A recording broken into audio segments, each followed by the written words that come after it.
welcome to the Bench Podcast. My name is Joey, joined as always by my brother, co-host, Angel. Happy Dodger playoff day. Yeah, Dodger playoff day. They're playing right now, and I am being a good host. I'm not watching it because it will distract the hell out of me.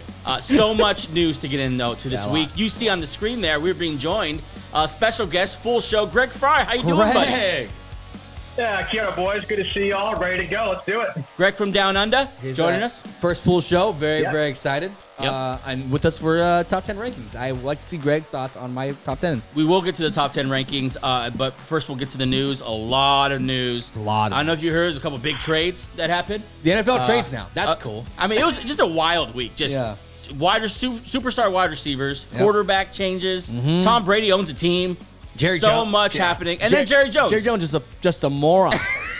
Just doing Jerry Jones stuff. We'll get into all that. Episode 171, the Bench Podcast. This is for Thursday when you'll be listening to it. Don't worry, we have another show coming out on Friday, going back-to-back this week. Yeah. 3 shows no matter what. If you're watching on YouTube, welcome to the show. Hi. Turn on those notifications, subscribe. Thanks to all the people who have joined on as we're now over a quarter of the way through the season. Yeah. Thank you guys for all the new listeners and all the old listeners. You know what's up. Thank you for being a ride or die. As we continue our slow climb toward 1,000 subscribers on YouTube. Wild. Should happen pretty soon here. So excited for that. Yeah. If you're listening on Apple, Spotify, iHeartRadio, Amazon Music, thanks for joining the audio version of the podcast. Brought to you, of course, by the Fans First Sports Network. Yeah.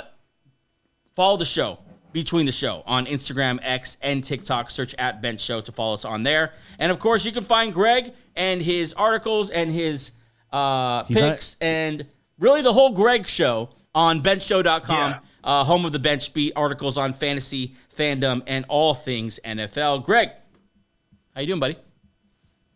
Yeah, doing good, boys. What a week. Man, really, you can go back to technically Sunday and then right into Monday with the Monday night game, and then obviously all the news on Tuesday with the trades. Monday night feels like so long ago now. There was so much happened.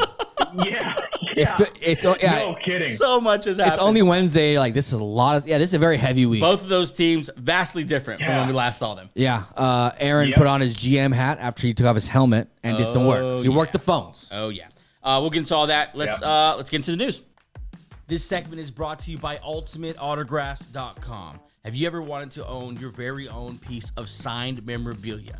For most, the dream of collecting NFL memorabilia seems distant because of high cost. But UltimateAutographs.com has created an easy way to start collecting: live breaks. Live breaks are events where a host opens up boxes of memorabilia live and gives you a shot to win authentic sports memorabilia for a fraction of the cost. Here's how it works. First, dive into the action by buying a spot. If you use our code BENCHME15, that's BENCHME15, you'll receive 15% off your first live break entry. Then, just pick what type of memorabilia you'll want to win and secure it with a simple payment. Now, you're in the game. Next, get ready for the main event. Watch the excitement unfold live. Be part of the anticipation as we prepare to reveal what's hidden in each box. Finally, here comes the moment you've been waiting for. If the piece we unveil matches your spot, victory. That piece of history is now yours to keep. So, are you ready to join the excitement? Secure your spot, tune in live, and let the fun begin. Don't forget, use our code BENCHME15, that's BENCHME15, to receive 15% off your first live break entry, and good luck.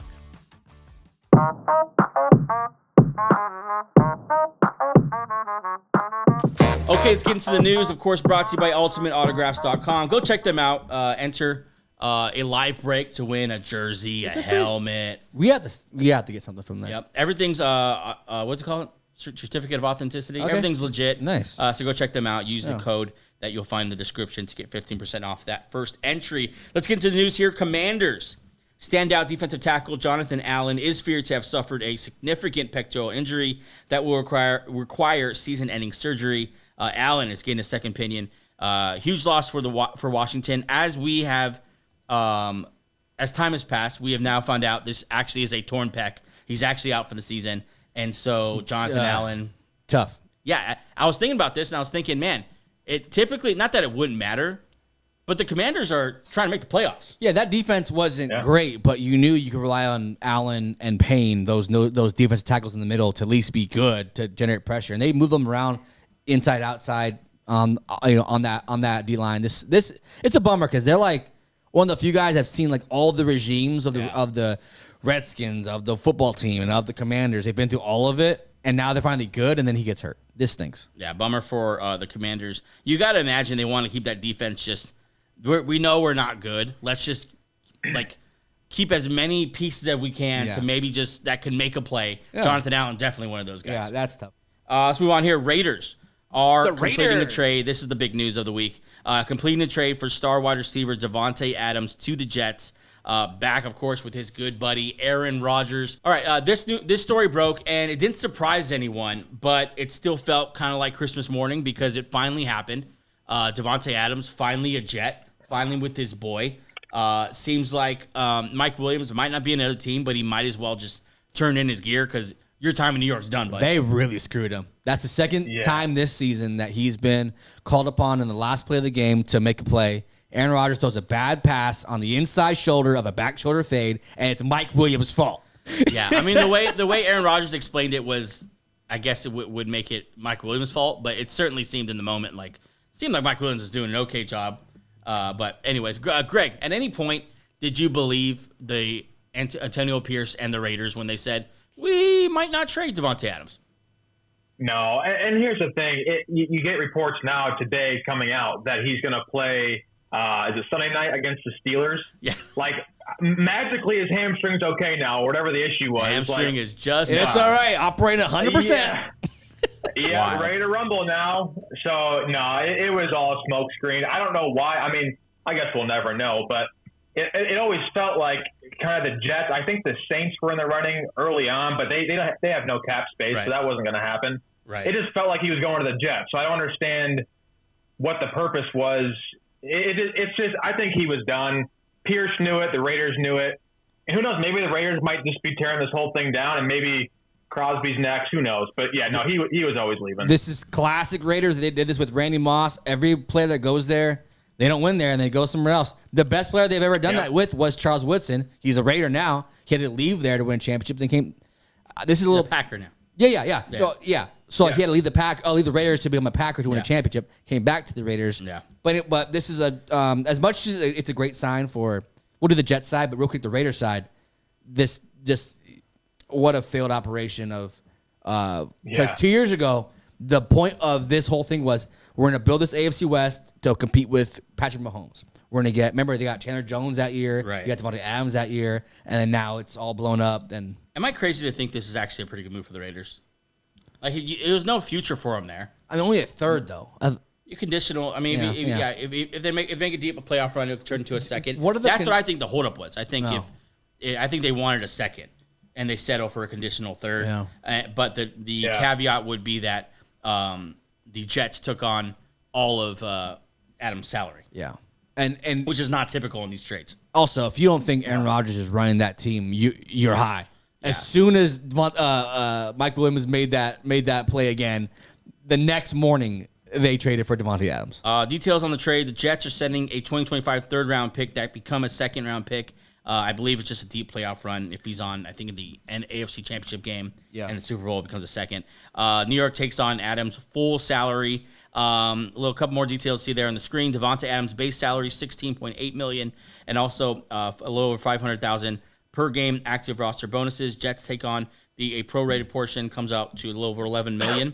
The Raiders save $11 million in cash and cap space, and they carry an $8 million dead cap hit. What's funny about this whole thing is that obviously I think the holdup was the Jets were trying maybe not to take on his whole salary and eventually just had to because Monday night kind of showed they needed a guy. Yeah, they need another guy, but next to Garrett Wilson, Davante Adams hopefully is that guy, and they just kind of figured out the draft compensation.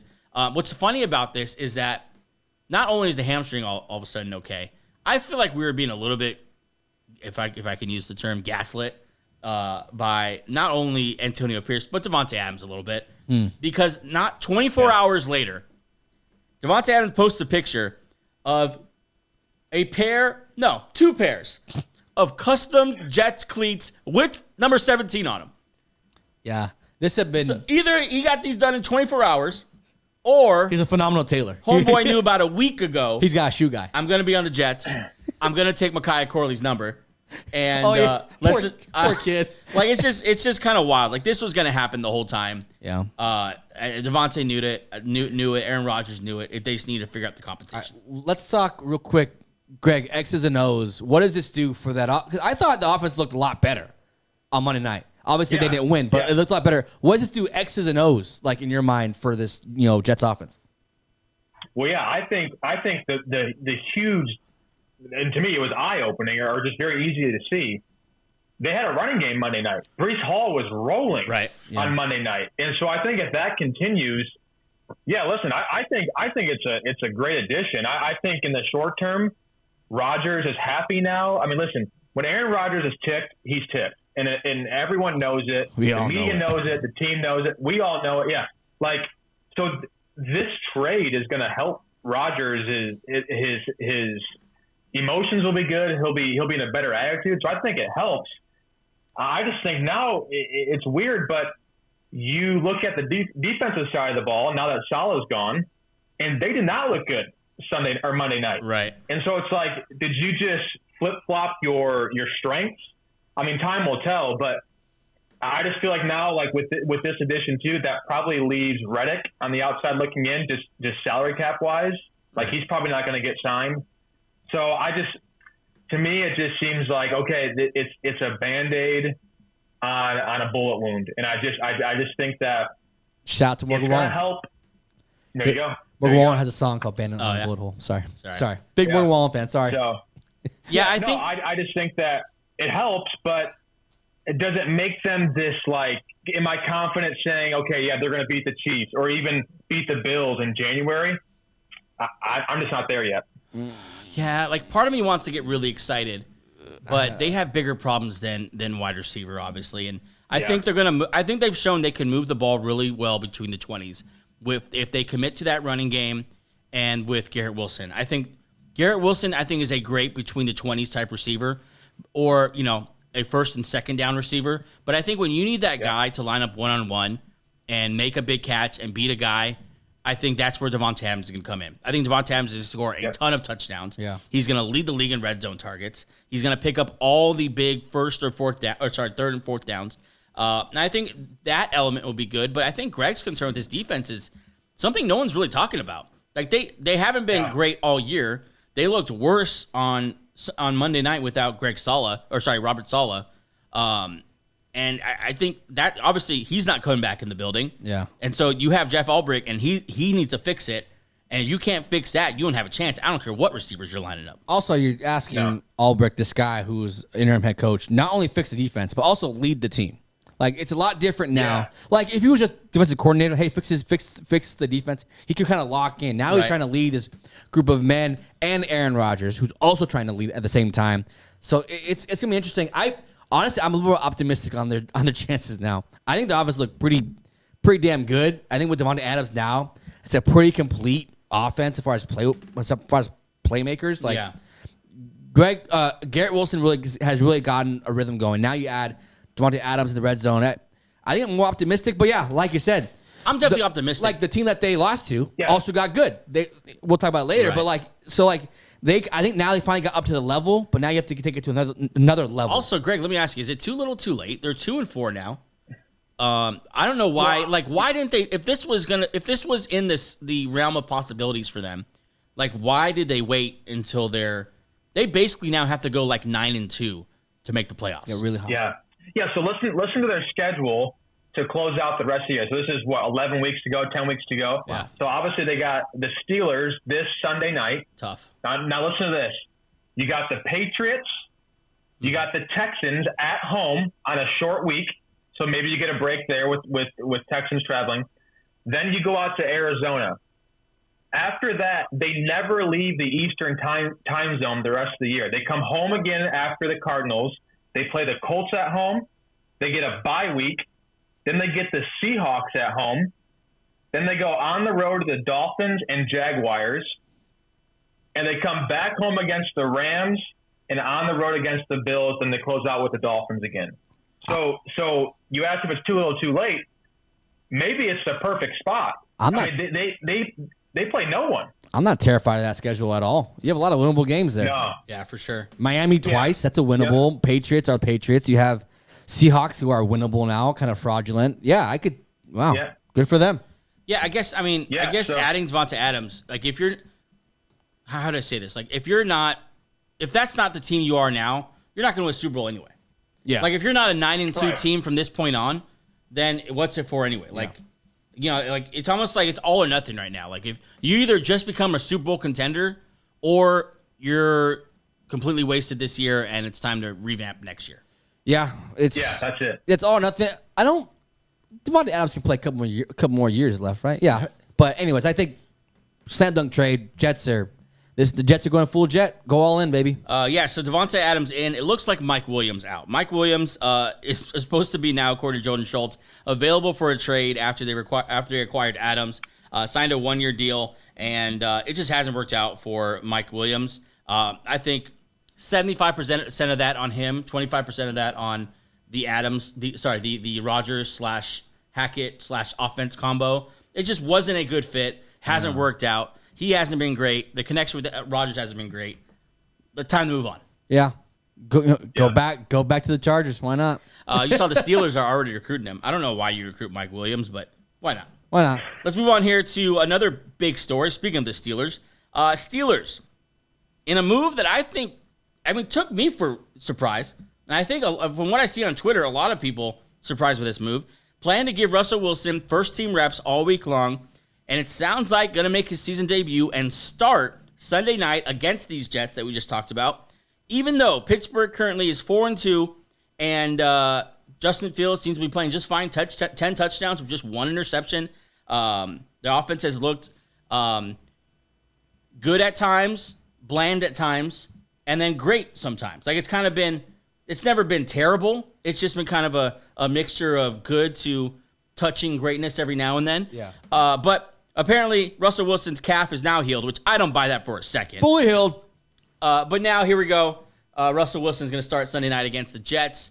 Greg, I want to go last here. Okay. How did this land on you the first time you heard it? Yeah, so here's what my initial thoughts. As a Colts fan, all right, they're dealing with Anthony Richardson's injury. Yeah. All of last week, every press conference, every media availability, Shane Steichen is saying, Richardson, we're going to see. We're going to see if he's getting better. And then Friday comes out, he's questionable. And then Saturday comes out, wow, he's on the roster. He's not officially ruled out. Right. Sunday comes, he's the emergency quarterback. Right. So I think potentially it's just a bit of a smokescreen. But here's what's interesting. All right. Here's a little plug for Friars favorites. The Steelers opened as 1.5-point favorites after Monday Night Football this week. They are now 2-point underdogs. Oh, so Vegas did not like the switch. They did not like the switch. They're thinking, okay, if Wilson's playing, well then the Jets have a shot here, and they obviously believe it, or they wouldn't change the odds that much. So. Yeah. I mean, time will tell, right? But I think it's just a bit interesting. Maybe it's a little cat and mouse going on here by Tomlin. How did it land on you, Inch? Yeah, well, I had, from watching the games, and Fields has played well, and this is not me dogging Fields. It sounds like you're about to dog on Fields. But hold on. Yeah. Their offense, it seems capped, but here's the problem, like capped as far as like what you can do. But here's the problem, though. I don't know if you can fix that with Russell Wilson. You see what I'm saying? Like they think, we can get bigger and better with another quarterback. But the other quarterback is Russell Wilson. So I think maybe they got caught up in like, we want to be able to throw the ball for whatever reason, even though you're winning it with 4-2. It just seems like this seems pretty anti-Steeler. Like you're going for the guy who can throw over the guy. At times Fields, the offense is pretty old school. It's not a lot of like deep balls. Not what I'm saying, but it's a smart, control of ball football type of offense. Yeah, and maybe they just want to change, even though they're 4-2. They lost to the Colts and then to the Cowboys, right? But I don't know. I don't love it because they're winning, but they seem to believe in. I don't know what the upside is from the switch. Like, how much better are you with Russell Wilson than you are with Fields? I think it's the stupidest coaching decision I've heard all year. Yeah, I think it's awful. I think it doesn't make sense with timing. It doesn't make sense with team chemistry. It doesn't make sense with your offense. Because not only now are you can when you go from that much of a running quarterback to that much of a quarterback that's not going to run, everything changes. Yeah, like everything's going to change. So now you're like we talk about all the time. Like, oh, it takes so long for these teams to get going after no preseason. Now we are 6 games in. It seems like the Steelers have found an identity. This is who we are. We're going to run the ball. We're tough. Najee Harris is running over everyone. Jaylen Warren's back healthy. Justin Fields is taking care of the football. Now he's running more himself. He had become a red zone just beast. Two touchdowns last week. And now let's switch everything up. All of a sudden now, guess what, Steelers? You're a passing team. Because Russell Wilson's not giving you anything with his legs. Yeah, and if you watch those games too, some of those conversions in third down are a tribute to Fields' athletic 100%. Ability. And Tomlin's weird about this because he said that, we vote some of our offensive, success to that. Well, I don't know why you're not keeping it then. Not to mention, this O-line's really bad. And Justin Fields has, I've seen film of Max Crosby. They played the Raiders. Max Crosby just blowing by their right tackle. Yeah. And the only reason it wasn't a sack was because Justin Fields was able to get away from that. He's probably the fastest player on the field at all times. So it doesn't make sense to me in so many levels, and I don't understand this. And the only thing I've heard that were like that I could see that happening is the Mike Tomlin, well, I'm not going to have a vet lose his job because of injury. And if that's the reason, fire this fool. Fire mediocre Mike. Get a guy in there who wants to win. Get a guy in there who's not going to just be holding to these antiquated. Am I saying that right? It's a nice word, though. Outdated. I don't know. It sounds great. I don't know where you're going with that one. It sounds these outdated principles of like old school football. Yeah. It's simple. The guy's playing well. The teams play around him. It fits. You have a good defense. You have ball control offense. It fits. It's working. But I think they literally think that they can achieve a little bit more with more pat. Russell Wilson. Yeah, here's the thing though, like they can achieve more with a different quarterback, but your switch is to Russell Wilson at 33 years off of calf injury. That's what I'm like. I get why, sort of. Like if you had like a true pocket quarterback in the back, waiting for him, but you have Russell Wilson at this stage. To look. I don't even have to look. Maybe Greg, you can check it out as I'm talking, but I bet there's not that much of a difference between Russell Wilson's stats the last 2 years, passing-wise, not running, and Justin Fields. Yeah, I bet there's not that much big of a difference. And yet, this is going to be sold to us like, oh, well, we want the superior passing option. Yeah. And we're supposed to believe that's Russell Wilson. And it's just bull. Yeah, we want almost a more sophisticated offense. Yeah. Because for whatever reason, because we are watching football, because us on primetime isn't as watchable as watching, the Bills or the Texans or the Chiefs, whatever. Yeah. Did you watch much of the press conference? Yeah, you know what? Tomlin this year, he says some stuff. I'm like, you're kind of frustrating. Well, the doozy he gave us this week was sometimes it isn't about what Justin's doing or not doing. What are you talking about? It's football. That's all that matters. So sometimes stats and wins don't matter. Not even stats and wins. Like sometimes what he's doing really well and what he's not doing doesn't matter. Then what are you judging this off of? You know what he's doing really well at, Mike? Winning. He's 4-2. He's pretty good at winning. That one was a doozy. He also said Russell Wilson, quote, proved his health this week, whatever that means, and confirms he's in consideration to start Sunday. Won't rule out playing both quarterbacks. Great. He says this, you better have your foot on the gas when asked about why you would start Russell Wilson. It's just, he's saying a lot of things, and it's just like, I feel like the respect and the adoration for Mike Tomlin, which I once had, is starting to wear off with these press conferences. Yeah, this might be a classic, was it a paralysis by analysis? Like maybe. Sometimes you just go with the winning situation. Here's my question. Who is Russ even going to throw to?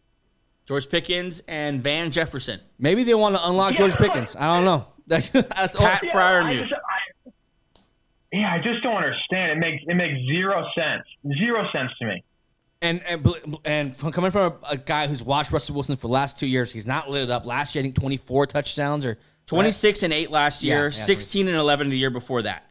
Hold on, go ahead, Andrew. I'm gonna look up. No, it's just like I said. I feel like they got caught almost in a beauty contest, which is super un-Pittsburghy. Like, we want to be able to be on TV, be able to throw the ball down the field or do whatever, but it's just, I think Mike Tomlin kind of overthought the hell out of it. Okay, so last 2 years I read Russell Wilson's was 26-9 and then 16-11.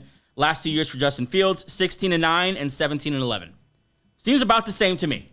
But at least with Fields, you have the aspect of what they've been using this year. We have the read option, we have the red zone package where he is probably the better running back in the red zone. It's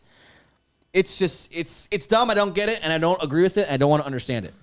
Yeah, we'll see. I think they're going to get destroyed on Sunday. And I think, like I said before, I think the biggest problem is going to be, you remember last year as a Bronco fan, Russell Wilson will give himself up at the sight of a potential sack. And guess what? Yes. Their O-line is awful, and he's going to go down. Will McDonald's going to have 3.5, 4 sacks this Sunday night. And they're playing the Jets. If this is a schematic thing, the Jets are not good against the run, and they're good against the pass. So what you're doing is now let's lean towards our passing game, which isn't been great, by the way.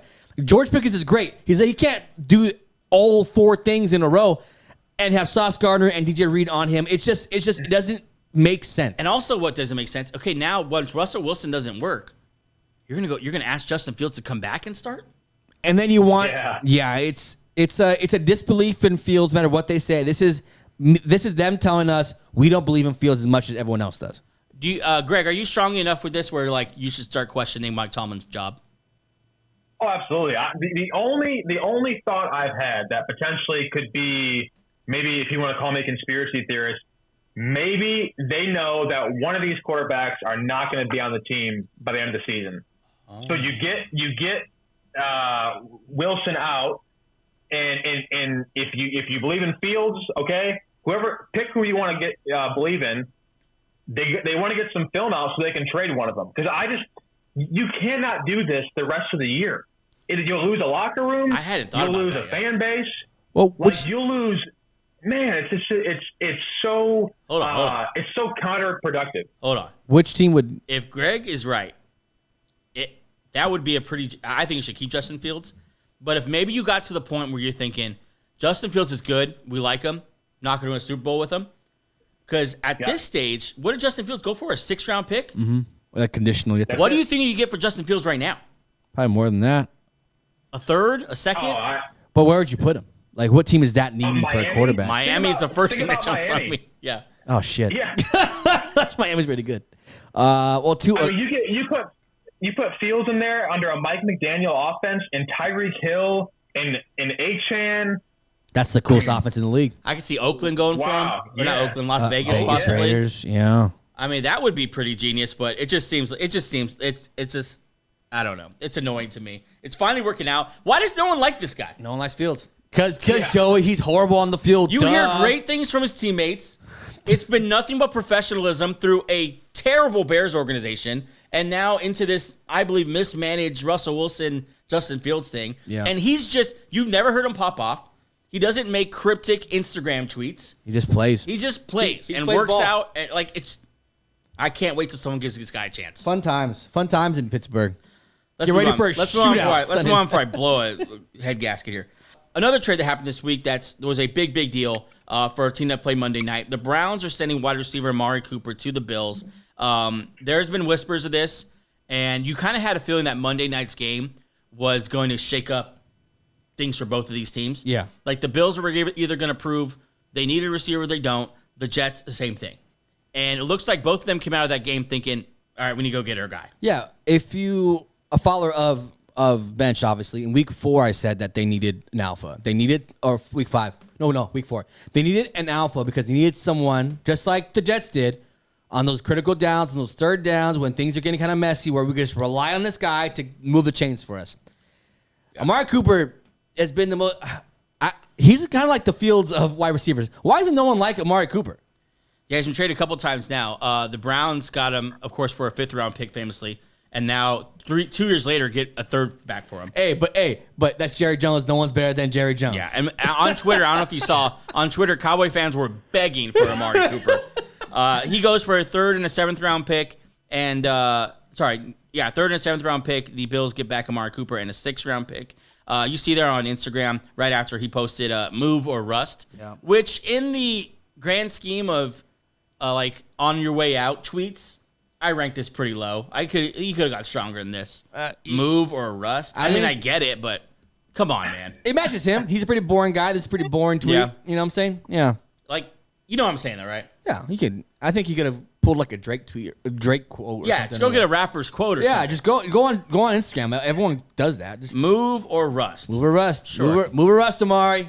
Okay, so I like this tweet from Tom Pelissero. I think helped us understand why it was Amari Cooper, not Davante Adams, going to the Bills. The Browns converted $18 million of Amari Cooper's salary into a $20 million salary signing bonus, which made him extremely tradable because most of his salary would not need to be carried by the team that was trading for him, unlike Davante Adams. Buffalo did not have the flexibility financially to take on Davante Adams' $11 million, which we've established is probably what the Raiders wanted. And so they quickly pivoted to Amari Cooper. Now, we all agree, right, that it looks like Davante Adams was option 1 for the Bills? For the Jets. For the Bills. The Bills. Oh, yeah, probably, yeah. Yeah. I mean, this happened literally an hour after Davante Adams goes to the Jets. Yeah, it feels like when the Broncos signed Aaron Rodgers, or signed Russell Wilson after Rodgers signed, yeah. Yeah. And so while the Jets are going to pay $11 million for Davante Adams this year, the Bills are going to pay just over $800,000 for Amari Cooper. Pretty good GMing. Yeah. That'll work. Yeah. Attaboy Brandon Bean. Browns. What's the GM for the Browns? He's an ex-Eagle. I can't remember his name. Barry. Yeah, Andrew Barry. Well, and here's the thing. Why did they do this whole salary cap gymnastics thing with Cooper's contract before the season? Or doesn't that kind of tell me you're ready to blow this thing up before the season even started? Yeah. Like, why would you make him available if you're trying to win? Clearly, you think, hey, this isn't our year.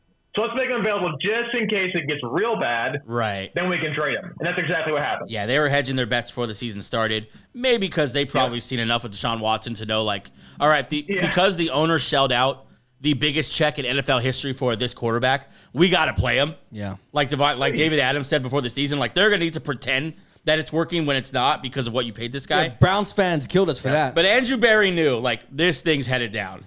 Like, this thing's not going to work, and we're going to need to get something back for Amari Cooper. And they got they turned. I mean, that's pretty good ROI though. They traded a 5th for him 2 years ago, and now you get him, out in the back end of his prime, and you get a 3rd for him. I'm okay with it. Yeah, I mean, but like Greg says though, it's almost like because they signed Jerry Jeudy long term. Yeah. So obviously, like you had his replacement in place. You prepared Amari Cooper to leave. Like Jerry's. The Browns knew the whole time they were going to suck. Let's talk about the Bills. The Browns piss me the fuck off all the time, dude. They're pretty annoying. They're not good at being good. Let's talk about the Bills, though. They get Amari Cooper. Whoa. What does this do for you for the Bills? It's pretty damn good. I think this is the antithesis of the superstar Stephon Diggs. Fantastic word. Listen, no, because it's literally the opposite of Stephon Diggs as a superstar wideout. A guy who never talks, who just gets open and shuts the hell up. Yeah, he doesn't say much. Stephon Diggs, we've seen the Stephon Diggs fiasco a couple years with Buffalo. I think this is the perfect guy. I don't think he's a selfish player. He's played with a lot of good teams and bad teams. You never hear about him. You never see any kind of drama. And to pair him now with Shakir, who I really like. Yeah. Keon Coleman now, and those guys can kind of Mac Wilson, or what's his name? The guy, the barefoot guy. Matt Collins. Oh, okay. Yeah. Now they can kind of rotate into whatever. You have 2 good tight ends still, a good running game. You found out Ray Davis is good. I think now this makes your offense. It was already good. Now it's even better. Yeah. I think it brings you back to the former years of the Bills, but without the drama, which is what their whole vibe was. And I think this is the perfect guy to put on this Bills team, a non-drama wideout for this version of the Bills that's non-drama. First of all, it's hilarious that the Bills try to do the Chiefs thing, and it lasted 6 games. Like, oh, fuck this. And they said, no, we need a guy. Yeah. We need a receiver. Yeah. We're not doing this. Josh Allen had a couple games this year where he threw for less than 200 yards. Mm-hmm. He's on track. I think I heard a podcast say he's on track for, 2,600 yards, which he's a 4,500-yard guy a year. Yeah. Oh, yeah. And so he was, just way below all his marks. and it wasn't working out. They were going to Mac Hollins on big third downs and in the red zone. Like, real quick, is this a red flag for Josh Allen? Or is it just like I'm not saying I'm just asking like, oh, he can't do without a wideout or whatever. Like, if anyone tells you that, and I'm sure it's going to be on Twitter, I'm sure it's going to be somewhere. They're idiots on Twitter. Yeah. If anyone tells you like, well, Josh Allen couldn't do it without a superstar receiver, newsflash, there is not a single quarterback in quarterback history who has done it without a number one receiver. That includes Patrick Mahomes. Because Travis Kelce is number one. Travis Kelce's there. I think they tried to make Kincaid the guy. They tried to make Keon Coleman the guy. And Shakir. They tried to make Shakir the guy, and none of them are the guy. And so you need to go get that guy. Which is not their fault. I think it's smart. Yeah. This is I'm in love with this deal because it just matches their vibe. Let's get non-drama players on this team. Done. Now let's add another playmaker who's probably just as good, or if not better than Stephon Diggs is right now, onto this team. And he plays inside and out. He can be versatile with them. Obviously not selfish. He's a separation king. One of those guys who's route running is almost second to none. Phenomenal fit. Greg, this might be a question with no answer, but I'm going to ask it anyway. More impactful to their team and their playoff chances: Amari Cooper to the Bills or Davante Adams to the Jets? True.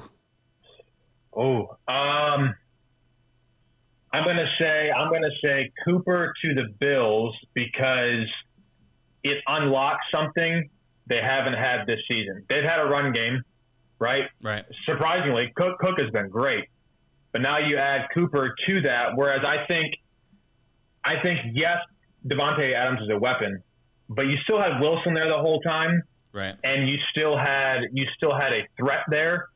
There really wasn't much of a threat to the Bills or from the Bills at the receiving position. Yeah. So I think now there's something their defenses have to recognize. Defensive coordinators, when they're game planning, have to recognize that.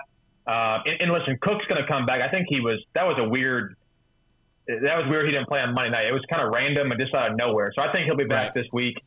And I think they also learned. I think they have a couple horses back there.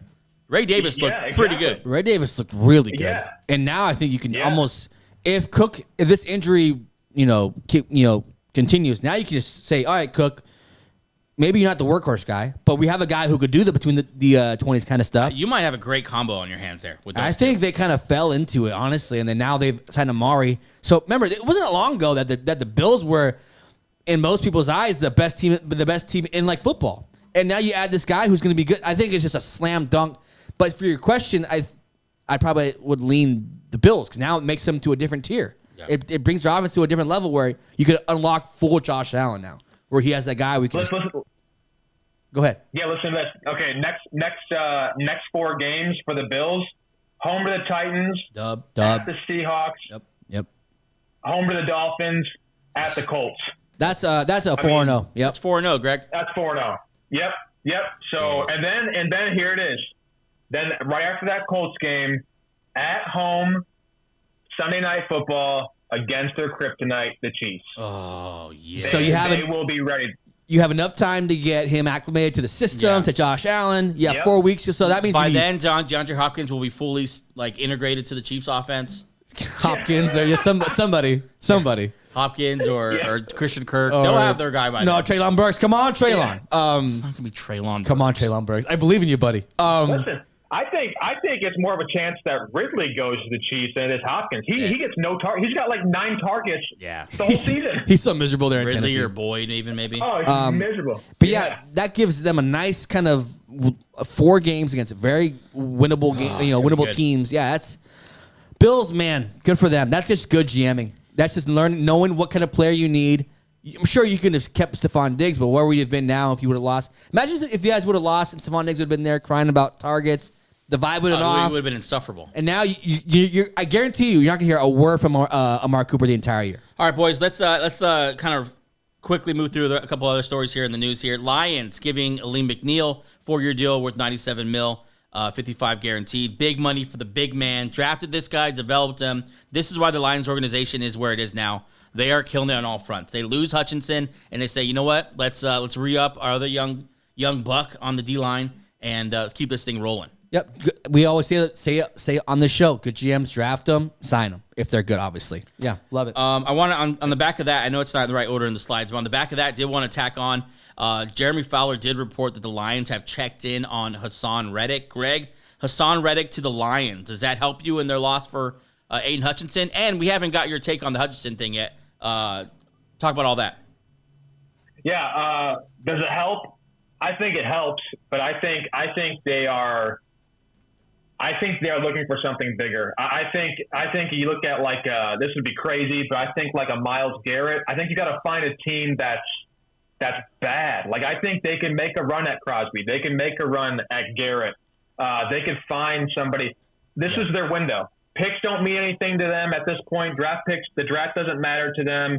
And you've shown you can draft well in the mid to late rounds. Yeah, Amon St. Brown. Exactly. That's a major strength.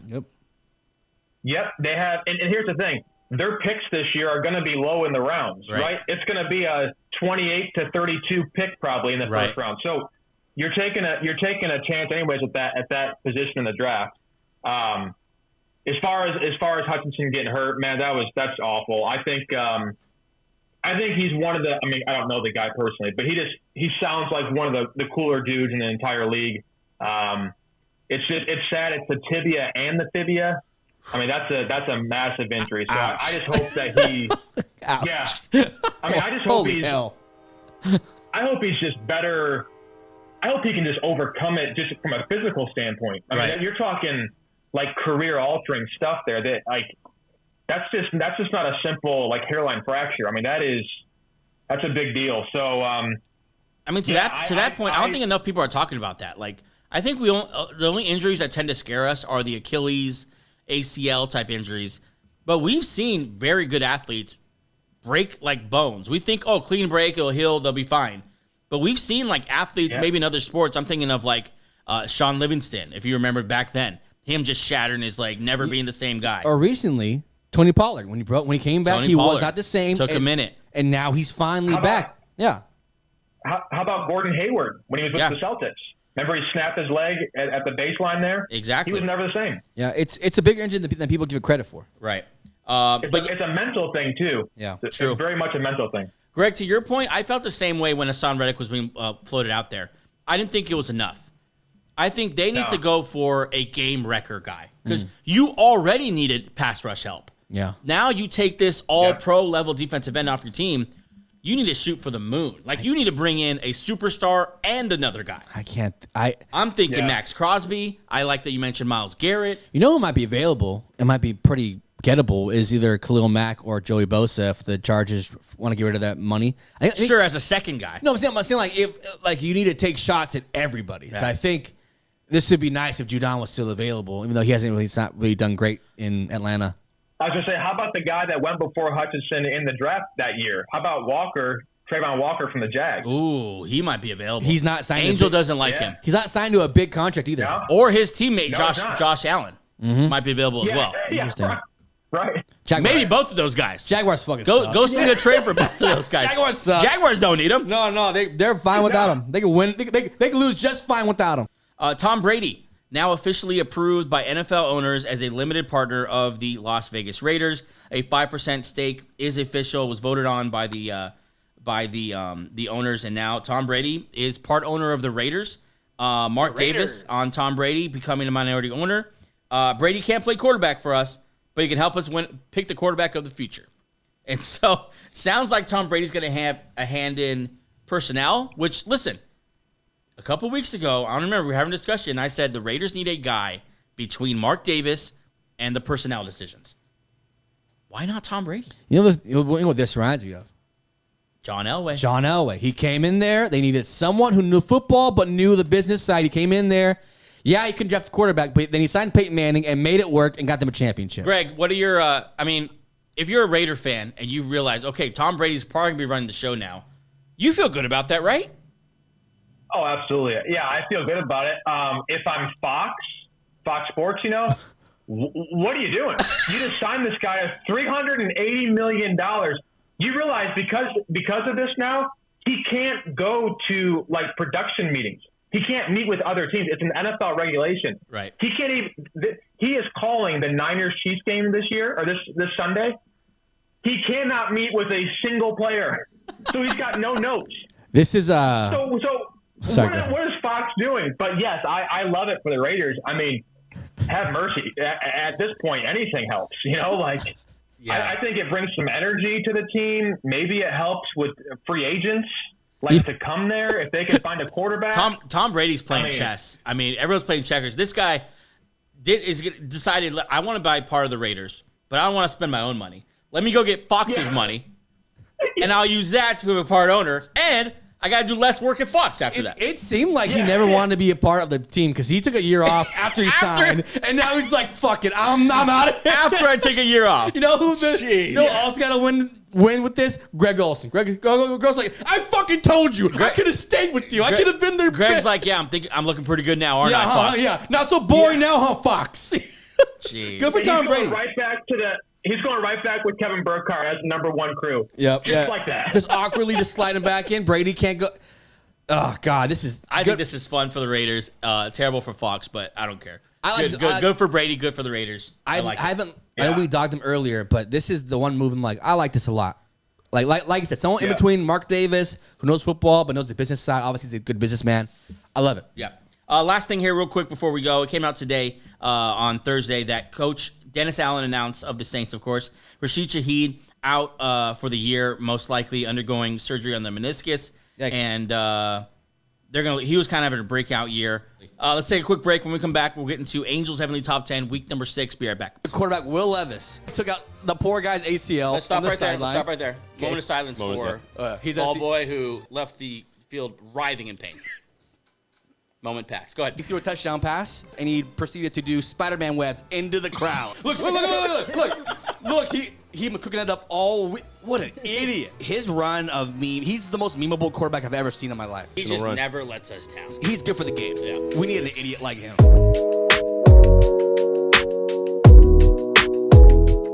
All right, guys, Angels Heavenly Top 10 going into week number 7. Whoa.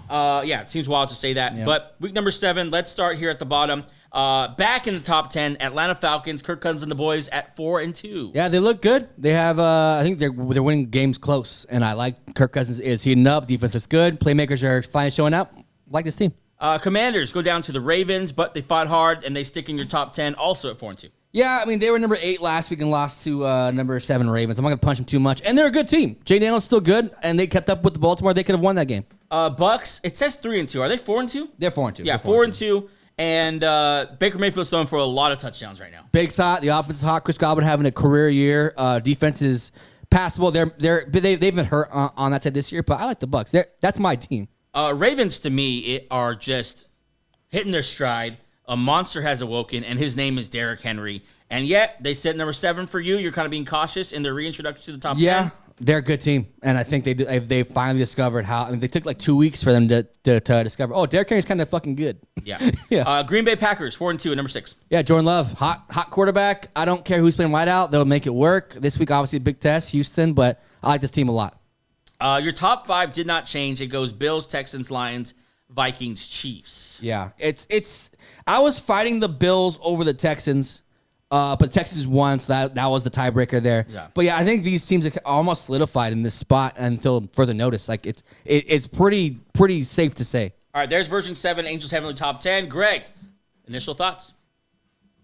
Yeah, so I'm with you there. I'm switching the Bills above the Texans. I think this Nico Collins loss is going to be much bigger than what people think. That is Stroud's guy. He's the number 1 receiver yardage wise in the league, if I'm not mistaken. Yeah, after missing a week. That is yeah. So I think I like that Bills over the Texans, but I'm not going to nitpick too much there. Probably my thing that gets me is I think the Commanders.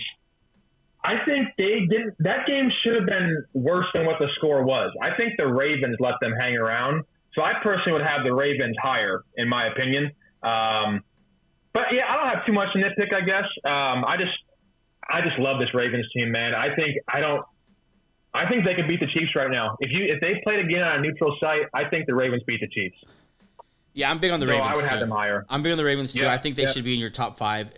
The question is who they should be over, and that's obviously where it gets tough. I probably would have them over the Bills, maybe the Texans right now, but I think for sure over the Bills.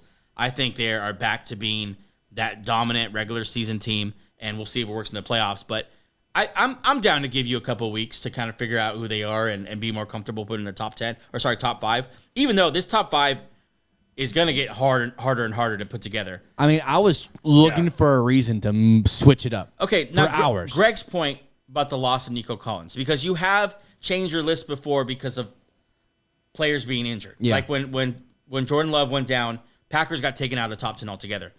Is the Nico Collins loss just doesn't affect you very much? Not too much, because they're so deep at that position. They have waiting behind them Stephon Diggs. At this point, is still a good wideout, and Tank Dell. And they still have Xavier Hutchinson. They still have Mechie, and they have Dalton Schultz. They have Joe Mixon came back now, and Joe Mixon showed exactly what he means his offense last week. I think they're deep offensively enough to survive a couple weeks without him. Yeah. I mean, we'll see Sunday. If they get shut out by the Packers defense on Sunday, we'll see, okay, Nico maybe bigger part. But as of right now, I mean, they kind of stayed the same. They put up 42 points?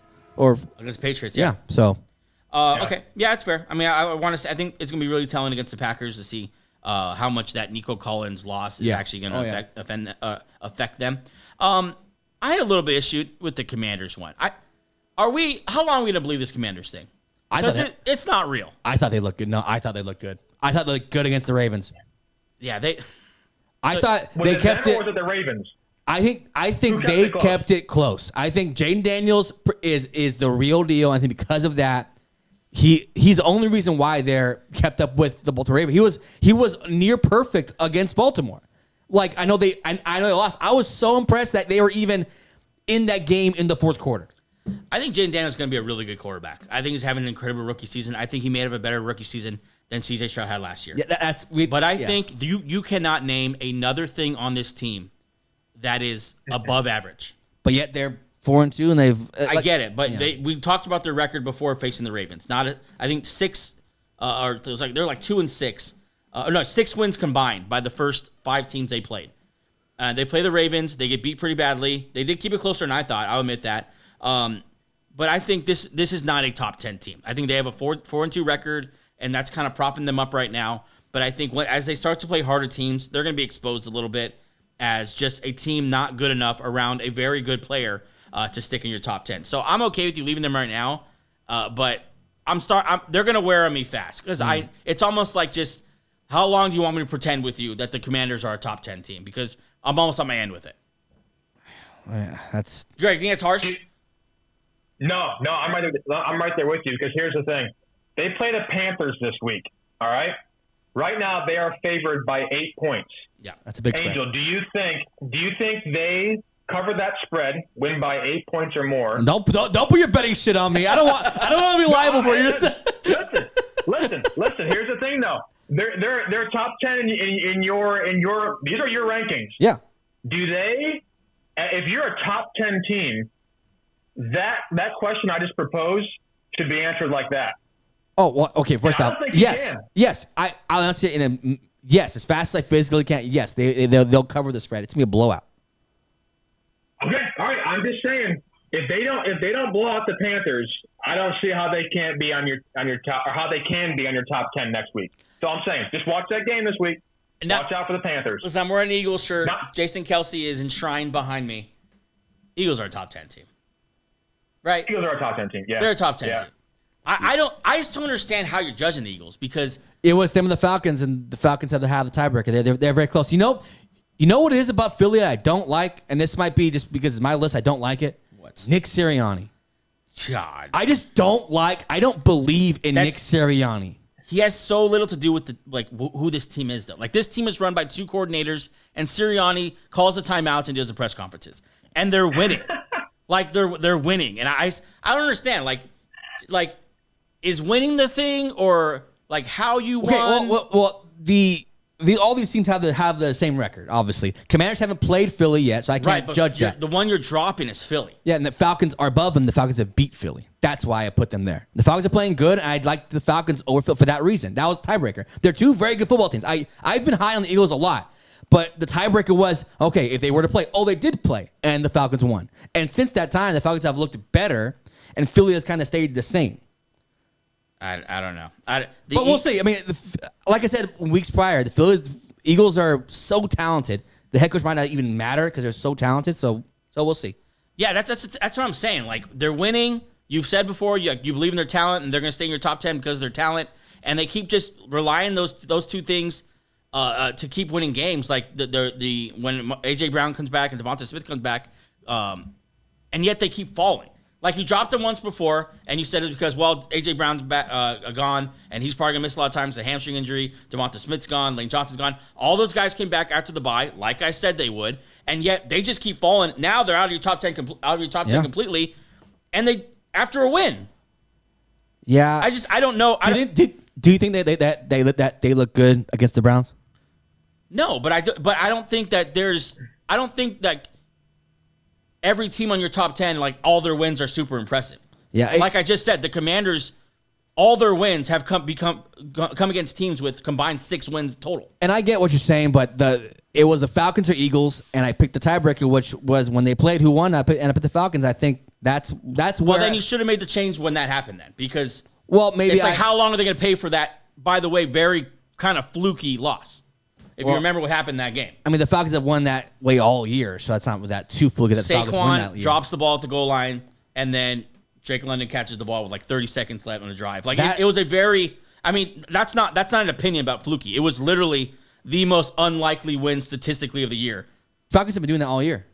Have winning close games. That's why I like the Falcons. I like the Falcons over the Eagles. It's very close to them. It's not a knock on Philly. I'd put the Eagles over the Falcons and the I legitimately think the Commanders. I think this won't make any sense. There's 12 top 10 teams in the NFL. I love Pittsburgh still, even with Russell Wilson, and I love Philly. It's just there's a lot of good. It's not really it's just there's good football teams this year, and it's just tough to choose. And I chose the Falcons with the tiebreaker being the Falcons beat the Eagles, no matter how it turned out, no matter how it happened. What about strength of schedule? What about like star power? Because that's something you said before that matters a lot to you. Like, Falcons have star power. You just don't know their names because they're all young guys. B.J. Robinson and Algier are legitimate weapons. Drake London's finally coming out. Kyle Pitts is Kyle Pitts, and it just took a quarterback like Kirk Cousins to get him out of there. Like, I like this Falcons team a lot. Defense looks good.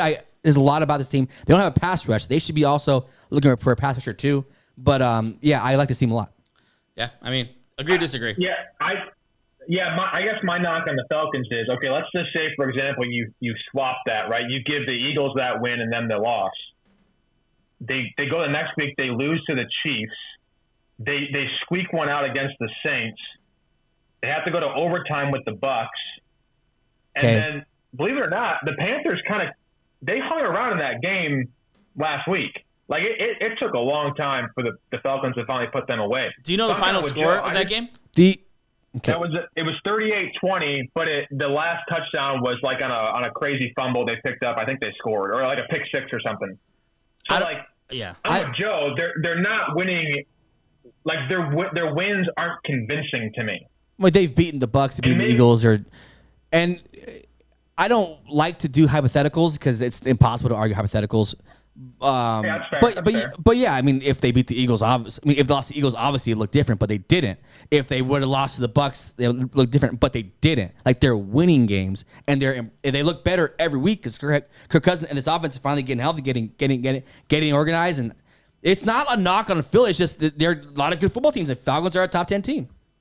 I don't know. I don't know what it is going to be to bring the Eagles back up then, because it's not winning. So if they win again this week, it shouldn't affect their top 10 because they have moved down after every win almost. But I think it's not the star power because I've answered this question.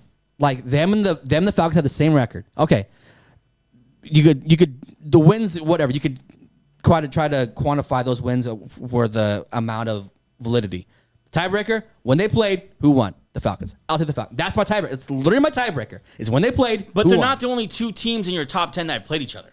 And yet you're only applying that to the Eagles and the Falcons. Because I'll take the Commanders over both those teams. I like Commanders both. That's why they're like number 9. I'll take the Bucks. I'll take the Ravens over both those teams. Yeah, Bucks or Ravens for sure. I the strength of schedule of the Commanders is just laughable to me. Well, we'll see because they're playing. You said earlier they're playing a good team this week. No, they're not. They're playing Panthers this year. This week, but still, they'll probably blow out the Commanders and you'll move into your top 5. No, top five. Top five is pretty damn set. I wanted to. You know what? I wanted to play this clip from the last show of Angel talking about the Eagles. And this is why I had the Eagles in my top 10 because look what happened when they got everyone healthy. They won a football game. I just believe in this talent of this team. Where's that Angel? He saw the Falcons play like, I forgot they're kind of a good team. They're actually that's team, what I'm saying. You keep it like I get it, but you move the Eagles down, and nothing changed from that quote to now. I'll keep saying it. They're very close teams. The tiebreaker was the Falcons won. That's the tiebreaker. That's like literally the epitome of like what's the tiebreaker? Play each other. Who won that time? The Falcons. I'll take the Falcons. That's literally. It's not a knock on the Eagles. This is just the Falcons beat them and they have the same record. So I'm saying that like they have the same record. You pick and choose when you apply that. Like plenty of these teams have played each other. But you decide like that's the one thing now. Like forget the strength of schedule, forget how they look, forget the star power that you supposedly believe in so much. Now at this moment, let's do the head up matchup for this team, and I'm going to move them down 2 spots because of that. After I move now to the top 5 because I thought AJ Brown and Davante Smith were coming back this year. This is why we disagree with that. That's fine if that's a choice you made, but we would do it differently, or I would do it differently. I'm not going to speak for Greg. I would do it differently, and I'm telling you why. Like I'm going to pick the whole context, not just how did they do when they faced off 3 or 4 weeks ago. I am picking the whole context because they've won 4 games. No matter if you guys don't like the wins that they've had. That's not an opinion thing. Don't like the strength of schedule is a real thing. I'm just saying the Eagles have a better team. Like Barkley is better than Bijan. AJ Brown is the best receiver on both teams. If the Eagles are so much more, I'm not doing this. I'm just saying that I don't know how many times I need to say it. That the tiebreaker was of the win. This is not a knock on Philly. That's where I'm at with this at this point in time, week 7 in the NFL. Falcons are a little bit better than the Eagles. I think I just struggle with what your tiebreakers because it changes from week to week. Like when you with these two teams, it's very easy because they played each other. That's why it was so easy to put it together. And so now but that's what I'm saying. They're not the only 2 teams that played each other. But just all of a sudden that's a tiebreaker. And I get it. It's your team. I'm just saying it's your list, and so that's fine. I'm just saying this is why I disagree with the list, and this is why I would have it different. Where would you have the Eagles? I would have the Eagles above the Falcons and above the Commanders. Honestly, I wouldn't have dropped them because if you remember initially why you dropped them on the top 5, we had a big argument about it, was because AJ Brown and Davante Smith and Lane Johnson were hurt. And you went on this whole thing about how those injuries are more serious and scary than they should be. They're going into the bye. And then after the bye, they came back. All of them came back. They all looked really good. And yet they just continue to fall. It's just like, I don't know like what exactly the tiebreaker is every week. Because every week you can just pick something like, I moved down this week because of this. And this week, like 1 week's because of injuries. 1 week's because of a legit loss. Next week is because, I like this team better. Like, it's just, I don't know. Maybe it's just my own team. I think honestly what it is, my baseline, I think I'm losing faith in, it's not the team, it's just Sirianni. I don't trust that he's going to get the best out of this team. And I think that shows when you, like, if you guys talk about quality of wins, like that Browns win wasn't a great win. That wasn't a quality win. You guys barely beat the Browns. The helpless Browns who straight away their best player or their second best player. It's more of just I like the Falcons right now. This could change. The next week the Eagles could be great, which is very possible. Falcons could look not as great, and this could switch. But as of right now, this moment, week 7, in week 7, the Falcons are a little bit better than the Eagles. That's not a knock. It's just. But to Joe's point, I mean, the Falcons beat the Bucs, and the Bucs are ahead of them right now. So that makes zero sense. That's what I'm saying. Like, if you guys are doing the quality of wins thing, the Bucs have beaten good teams. No. Okay, see, now it's back to quality of wins. That's what I'm saying. I like the Bucs, but okay, so why didn't you put the Falcons above the Bucs? If that in the head-up matchup, there's nothing better than that. You said then the Falcons should be ahead, but then automatically it's like, quality of wins. Like that's what I'm saying. It's a freaking moving, and it's frustrating me. I'm sorry that next time I'll have the Eagles number 1, and we'll solve everyone's problems. All I gotta say is. What does that mean? Based on your head-to-head logic, there is a guaranteed change in your top 5 after this week. And I better see it. Who's playing each other? Who's playing? If you followed by top 10, there's always changes when top 10 teams play each other. I say that every week. Whenever top teams. Who is it, Greg? Okay, but no, it's Vikings versus the Lions, and you got the Packers playing the Texans. On every version. A guaranteed change based on your logic.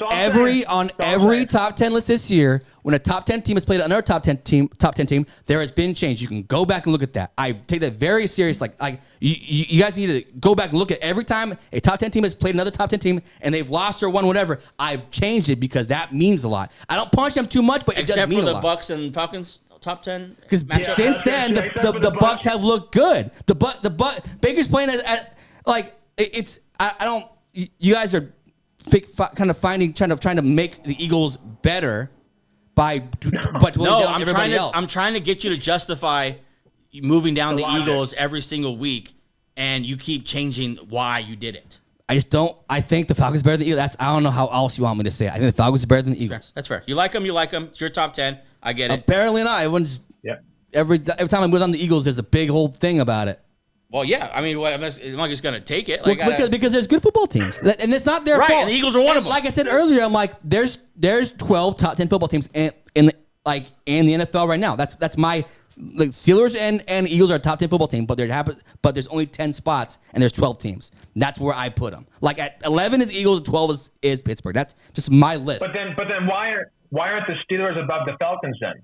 Because the Steelers beat the Falcons. Because the Steelers just made a quarterback change, and I don't like the quarterback change at all.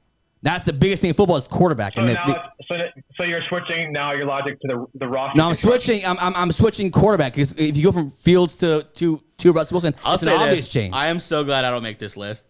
Because it would be a nightmare. Every week I see Angel make his list and just sitting there and take grenades. Well, because you guys have you're impossible to please because every time I pick a team, you're like. You pick a stat, and I pick another team, and you pick this stat. You got to please us. Stat. Well, it seems like I have to, because if I don't, you guys will yell and scream at me. I never had Greg screaming before. This is new to me. It'll be all right, Angel. It's a sports talk show. Yeah. Listen, I'm just poking holes with the logic, man. The logic just be all I want consistency, right? Consistency. You know what I was debating, Greg? I wanted to know if the Lions don't replace Hutchinson. Where would you? Did that hurt their chances at all being like a Super Bowl team? Because I was literally debating well, the Texans lost Nico, but he's coming back. But the Lions are not getting Hutchinson back, who's by far the best player on the team. I was literally debating I should move the Lions down, but I think good faith made me keep him at 3. No, I think I'm right there with you. It's a huge loss. You don't replace a guy like that.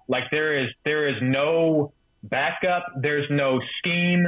You can't replace a guy like that. And Listen, I love their running game. I love St. Brown. Their offense is good enough. Goff, I think, needs to play better.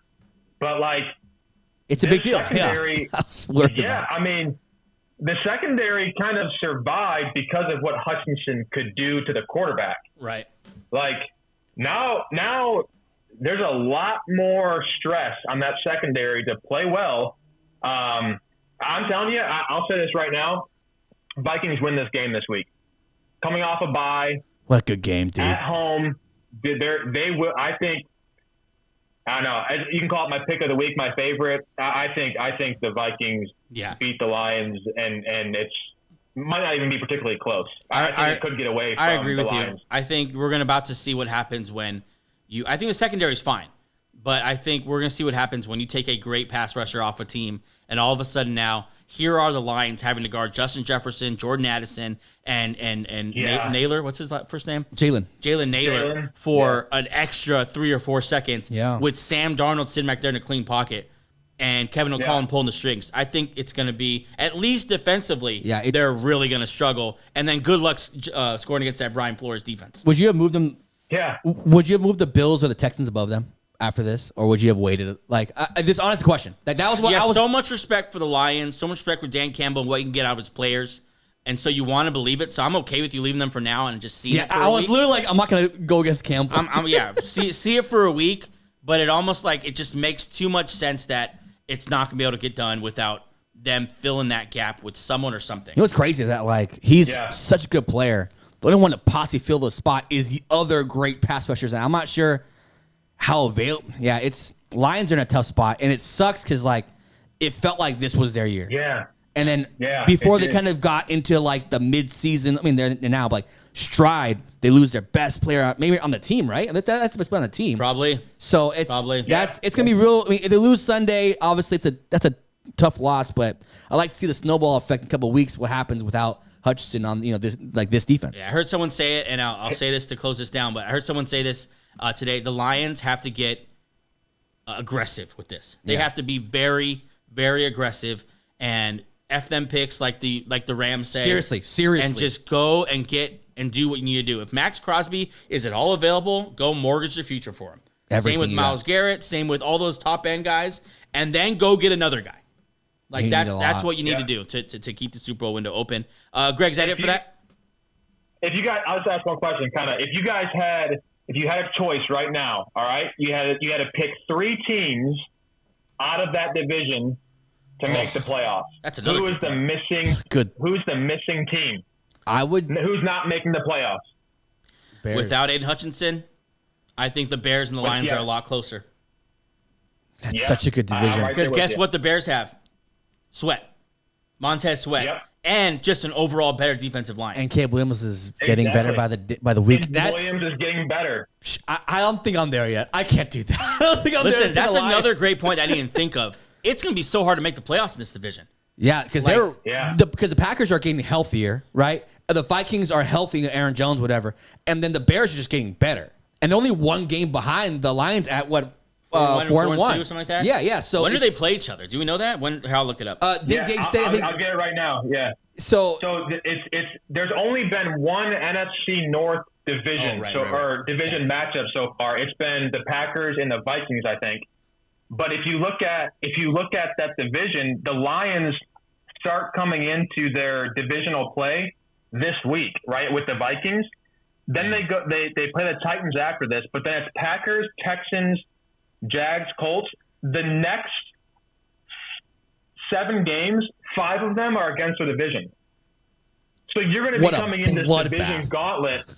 Yeah, and so you gotta have this fixed by then.